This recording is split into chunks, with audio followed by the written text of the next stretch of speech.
Thank you for joining us on Winning Ways today. It's a pleasure to have you. I wanted to start out by asking you, Aon works so much in the space of talent and human resources. So in your experience, what has been the biggest challenge that organizations face today in terms of talent acquisition? In terms of talent acquisition, I guess first I'd say it probably depends on where you are, because I hear from a lot of clients, depending on where they're located, the biggest challenge could be just finding people to bring on board. So, obviously depending on the talent pool, that could be the biggest challenge. But I think another challenge is for every organization finding the right talent. And, so taking the pool, and even if you have a small pool, making sure those people that you bring on board are the right people to be the most successful in your organization. And so I would say what most organizations need to get right, and probably don't do as good of a job as they could, is really defining what are the critical capabilities that they need, really what's required, and what are the critical outcomes that an individual needs to drive on the job. And it sounds pretty simple and trite, but I think if they get that right, then everything else is easier.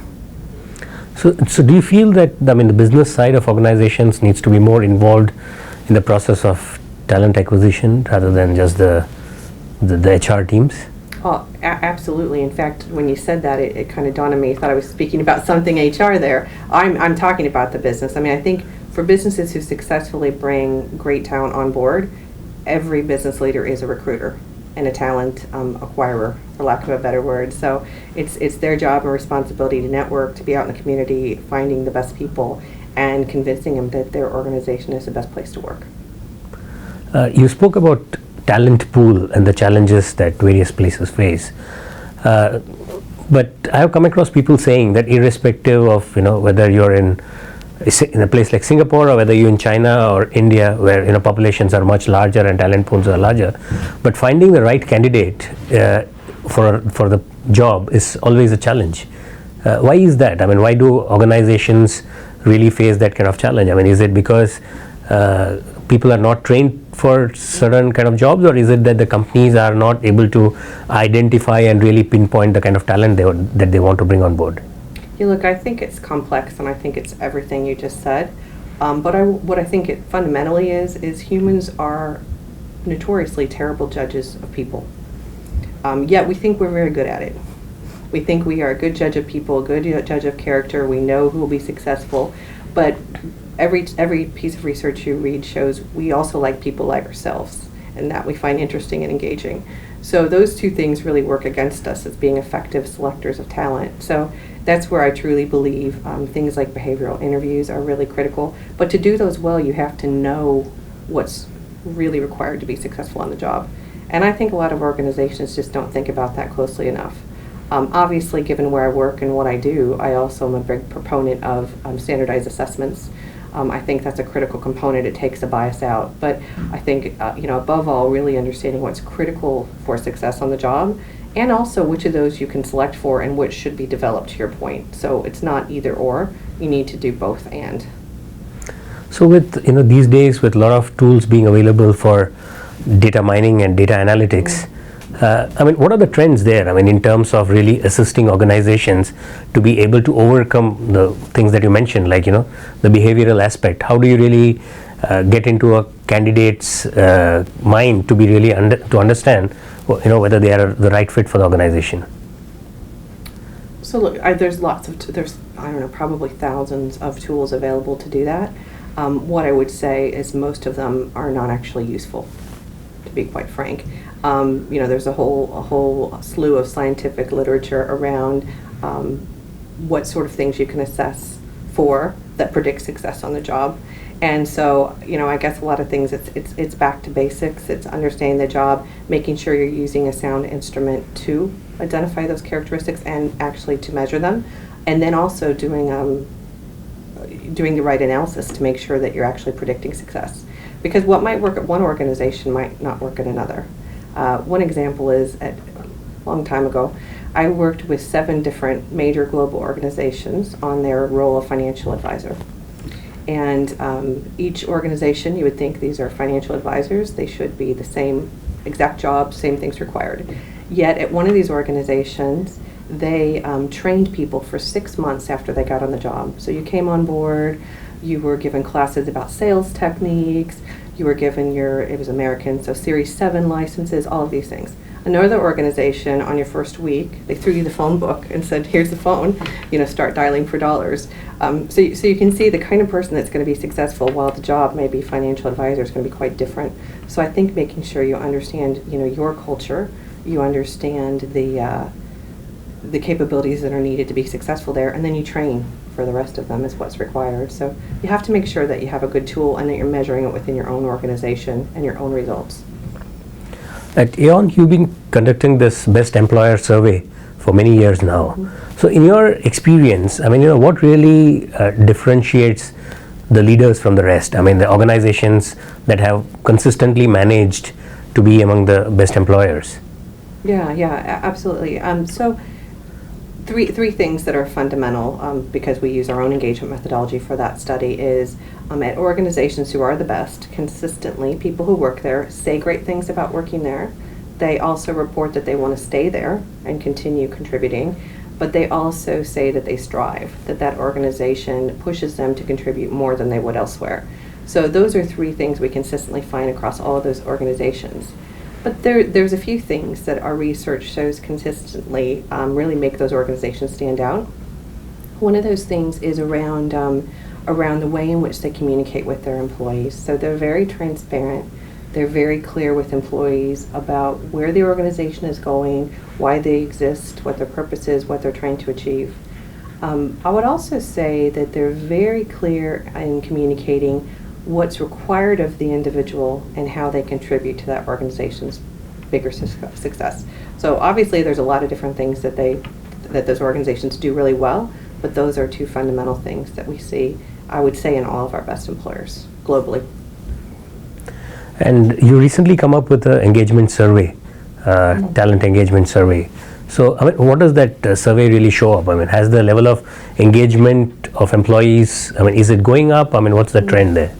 Yeah, I'm glad you asked. It's interesting. So every year we run a global engagement study looking at all of our data across the globe. And so we just completed one in 2016. And what we saw is hopeful, I guess, optimistic. We saw that overall engagement is rising. It's rising both globally on average and in Asia. But what's interesting about that is not all good news, because the other thing we saw is there's a lot of volatility at the individual level.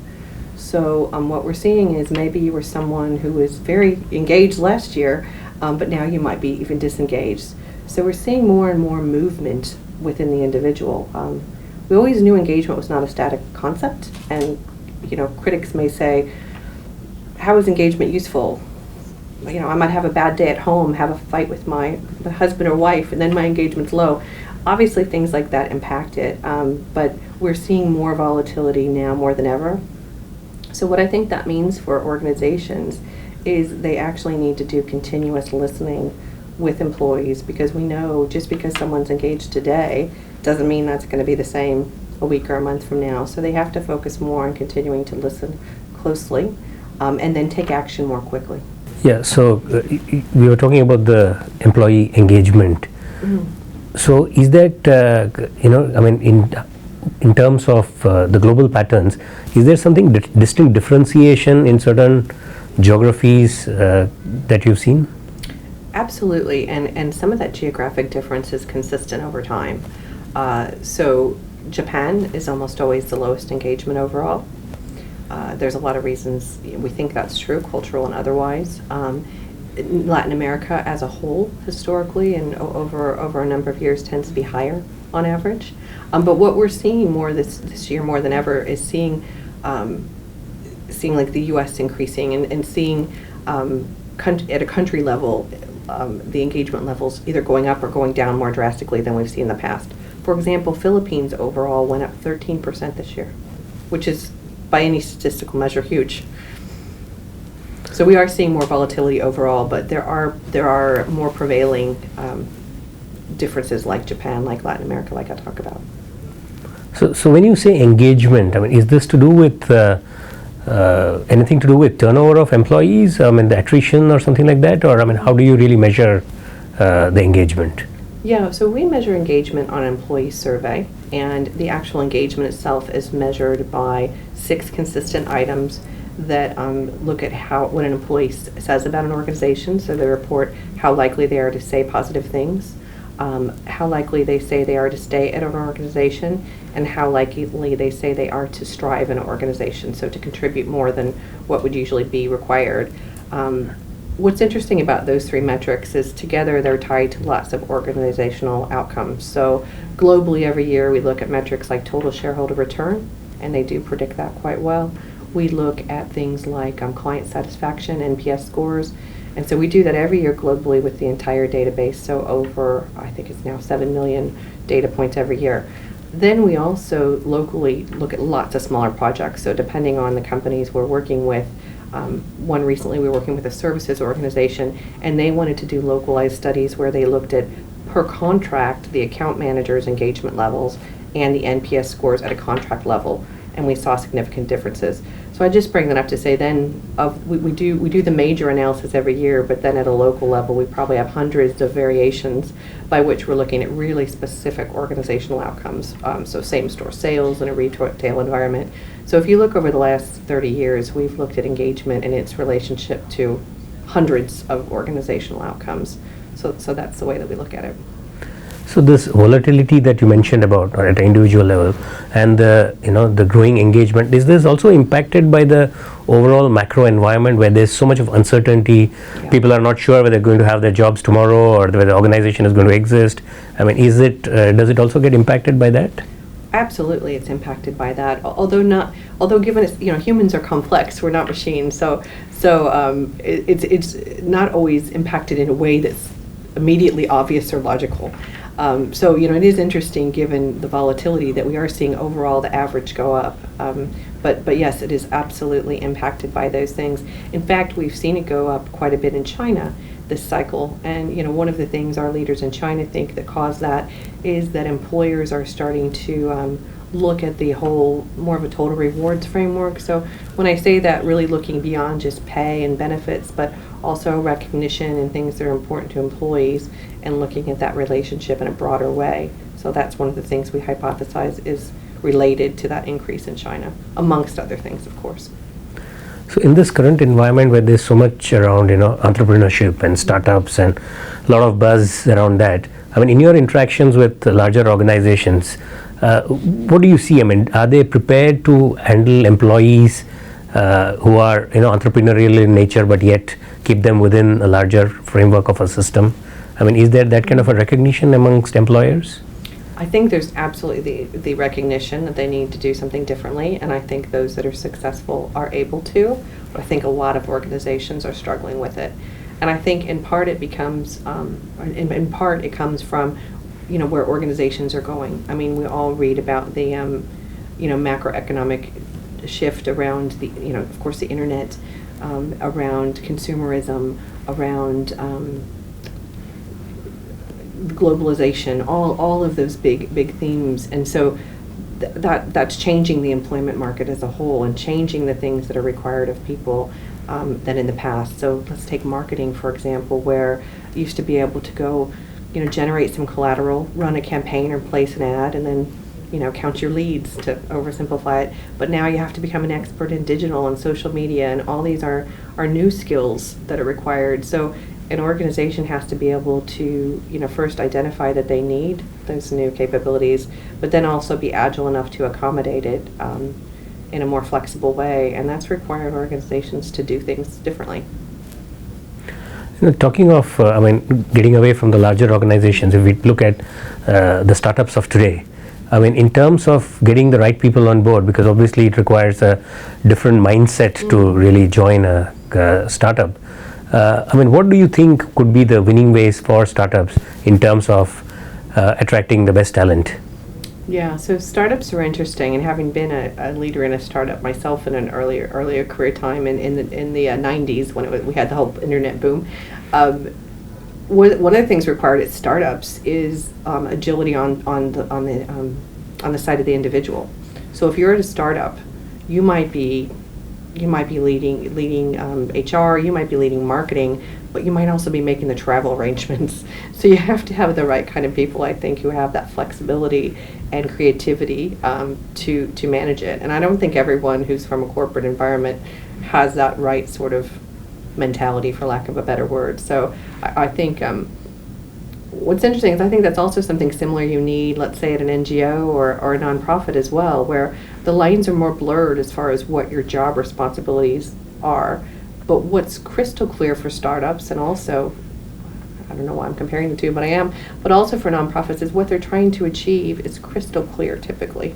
It's really clear. They're trying to get that next round of VC funding, or they're trying to get the IPO or whatever. They're really clear on that goal and what it is. And so I think that enables them in a way that's different than a bigger corporation to really rally around that objective. But I think you have to have all the same things you need in another organization: experience, specialization, education, all of those things. But I think you need another thing to be successful, which is that ability to have a lack of an ego and take on more and different things that you might have never done before. Okay. Thanks. Thank you very much. Yeah, thank you. Thanks. Nice meeting you. Thanks.